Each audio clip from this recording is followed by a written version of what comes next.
Is it time for the yellow line to go away? Well, I say, and there's people that would disagree with this, and you gotta, I know it's hard to have different rules for different times, but on the last lap, when the white flag comes out, all hell breaks loose. Have at it. Just roll up the yellow line? And just go. Yeah, I got a great idea for everybody. How about we just get rid of the yellow line rule? Nobody really wants to see the races come down to these type of decisions, and I don't think it's going to crash more cars than we crashed today.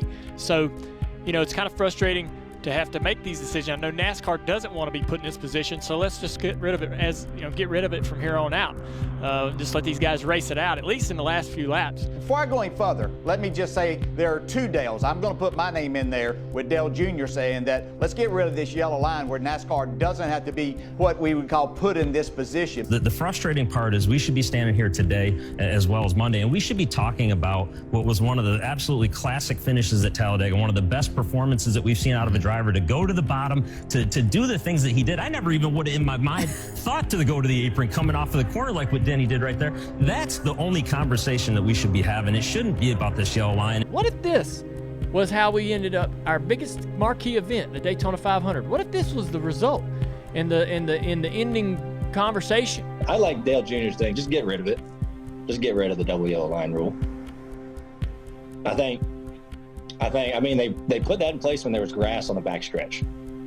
And there was only like 2 lanes to the bottom, and then you hit grass. So it's like, okay, someone gets pushing the grass. It's a well-intentioned rule, and it was put in place to avoid big wrecks, which they've had in Talladega, particularly turn 3 when cars would go way below the yellow line and shoot up off the apron onto the banking, and that causes the big wrecks. That's why NASCAR put this type of rule in place. But I think that it causes too many problems in trying to enforce it, and I think Ryan Newman does have a point when he says racetracks shouldn't have out-of-bounds lines. And I kind of get tired of hearing about, oh, it wouldn't be safe. It wouldn't be safe to have the cars all over the track on the last lap. What? I mean, if you can make a pass on the apron, well, get on down there and do it. And they say, well, they're going to wreck everybody. Hell, they wreck everybody now. You're ready to break up with the yellow line, aren't you? I want a divorce with that damn yellow. If you had to see my Twitter, every Daytona and Talladega weekend, my Twitter blows up for no reason because there's always a problem with it. Your nemesis here, the yellow line. I don't know. I think you should get rid of it. There's always controversy at the end of them things because of that yellow line. I mean, so I don't know. I think you got to try it and then see how it goes. Yeah, well, I mean, outside of putting a wall there, I mean, I don't really know what more we can do. I mean, I do sincerely believe that we need the rule. I mean, you see all the real estate that's around here, and if we started, having cars running 12 wide down the back straightaway, I mean, just imagine what would happen when you get to turn 3. So I think that it's important that we continue to have a rule.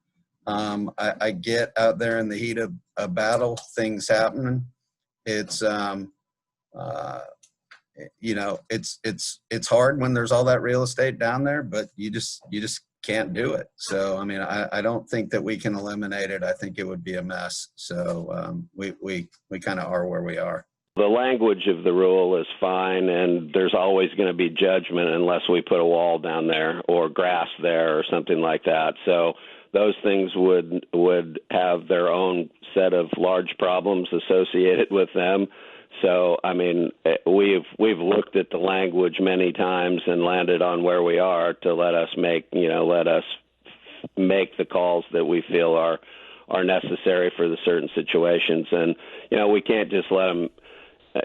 I mean, if we didn't have the yellow line rule, there's no telling what might ensue with all of the skid pads and everything leading into, the back straight being so wide, and, we would find guys, getting to the other end and having no place to go but the apron. So, we can't, we have to enforce the yellow line rule, and we are where we are. I mean, the yellow line rule is not something that we enjoy by any stretch of the imagination, but we have to have it. If we didn't, there would be even more mayhem, more than likely.